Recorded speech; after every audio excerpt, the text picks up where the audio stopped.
Hello बच्चों, JEE main 2024 का question 6 अप्रैल second shift. ये बहुत ही अच्छा क्वेश्चन है, इलेक्ट्रोस्टैटिक का है और बहुत ही सिंपल भी है। देखिए कितना कितना बढ़िया क्वेश्चन है ये। बोला गया आपसे two identical conducting spheres P and S with charge Q on each. बोला गया कि दो आइडेंटिकल स्फेयर्स हैं, मतलब दोनों का रेडियस सेम होगा।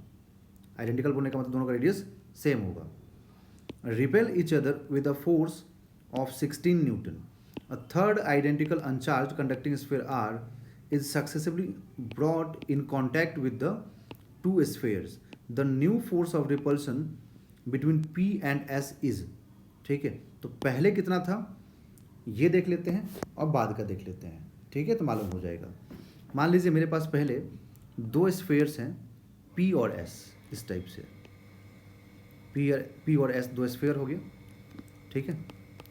इनके बीच का कुछ डिस्टेंस, हम सेंटर्स के बीच का डिस्टेंस कुछ एज्यूम कर लेते हैं d।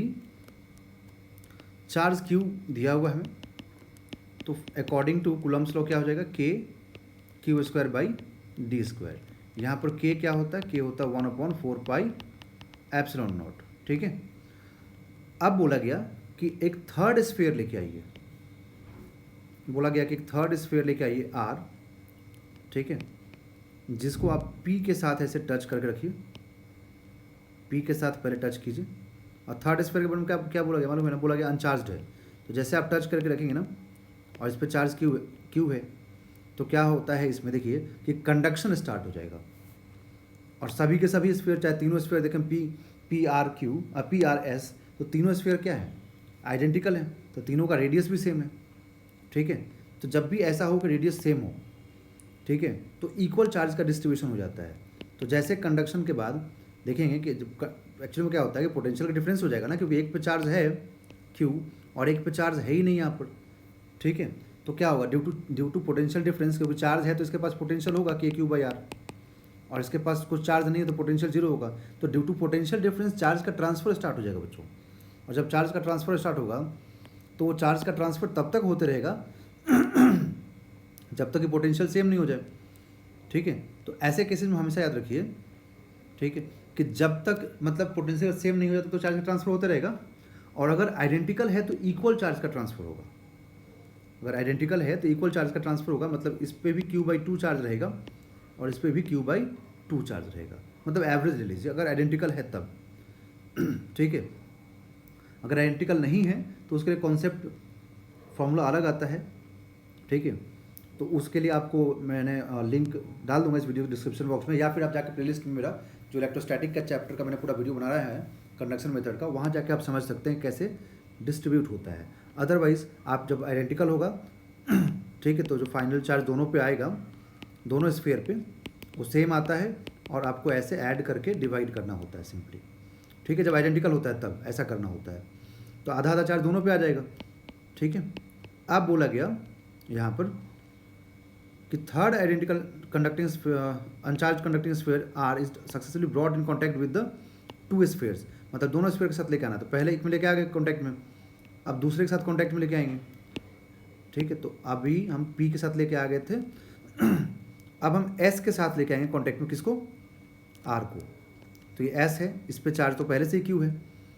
अब क्या हुआ, आपने जो आर वाला स्फीयर है ना उसको भी इसके कॉन्टैक्ट में लेके आ गए, ठीक है, आर वाले स्फीयर को। अब इस पे चार्ज कितना था, Q/2 था, बट चार्ज तो दोनों अलग अलग है, दोनों का रेडियस सेम है।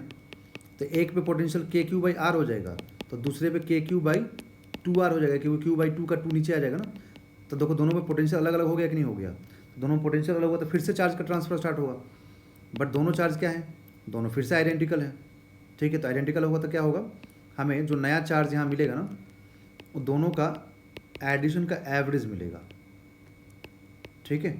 तो अब कितना हो जाएगा ये 3Q/2 दैट इज़, दोनों पे जो चार्ज आएगा वो 3Q/4 आएगा।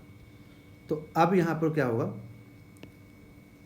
कि P पे चार्ज हम लोगों ने आफ्टर कंडक्शन देखा कि Q/2 है, S पे देखा हम लोगों ने कि S पे भी चार्ज कितना आ गया, 3Q/4 आ गया, ये S पे है। और R जो थर्ड स्फीयर लेके आए थे हम लोग, इस पे भी 3Q/4 है। बट अब इसमें क्वेश्चन में क्या बोला है क्वेश्चन देखिए बोला गया कि अब जो नया फोर्स होगा वो क्या होगा, new force between P and S. तो पहले पी एस के बीच में कितना था, एफ था, जो कि के q square by d square था। तो अब वापस से उनको उसी डिस्टेंस पर रख दीजिए, सेम डिस्टेंस पर रखना होता है जब कुछ नहीं बोलेगा तो, ठीक है। अब इस स्फीयर से कोई मतलब नहीं, इसको छोड़ दीजिए, पी और एस से मतलब है। तो अब जो नया फोर्स होगा उसमें क्या लिखेंगे, k into q by two into 3q/4 divided by distance तो सेम है तो डी स्क्वायर। तो k इंटू 3/8 हो जाएगा और ये q square divided by d square. तो यहाँ से F dash is equal to k q square by d square और 3/8 यहाँ साइड में मल्टीप्लाई होगा क्योंकि यहाँ पर 3/8 है, 8 आ जाएगा यहाँ पर डिनोमिनेटर में। और के q square by d square क्या था, तो ये था अपने पास यहाँ से एफ। तो ये क्या मिला हम लोगों को, 3f/8 और f कितना था यहाँ पर देख लीजिए। तो जो ये f था ना ये वाला, ये हम लोग को दिया हुआ था, कितना था 16। तो ये 16 दिया हुआ था अपने को, तो इस 16 को यहाँ पुट कर दीजिए, ठीक है। तो जैसे आप 16 को पुट करेंगे तो जो नया फोर्स होगा वो मालूम हो जाएगा, 2 से कैंसिल होके 6 न्यूटन। तो इसका आंसर कितना हो जाएगा बच्चों, 6 Newton. That is option number 4 is the right answer.